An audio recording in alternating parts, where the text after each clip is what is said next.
ازيكم عاملين ايه اخوات وحبايبي؟ يا رب تكونوا بخير. النهارده بقى يا جماعه تاني يوم رمضان، كل سنه وانتم طيبين. ده فطارنا متواضعنا. اول يوم يا جماعه عملت ممبار ومحشي وفراخ وبط قصدي، وكمان سلطه وكده وحاجات من دي. فالنهارده حبيت الاكله دي بصراحه، وحشاني جدا جدا، ممكن اكتر اكله بشبع منها بجد. وبتاكلي كده وبتحسي ان انت مش عايزه تقومي. فحبيت النهارده اعمل جبنه كده، جبنه بالطماطم والخيار، عليها خيار وطماطم متقطعين كده مكعبات، وحطيتهم على الجبنه. وكمان عملت بتنجان بالدقه يا جماعه، وكمان عملت بطاطس محمرة أو بطاطس محمرة يا جماعة.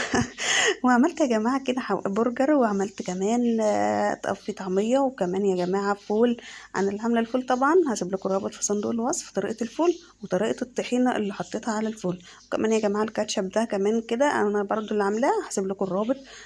طرق سهلة جدا، وكمان هتوفري كتير جدا جدا، وتعملي كده أحلى الأكلات لأولادك. بألف هنا وشفا على قلوبكم. اتفضلوا معانا بقى.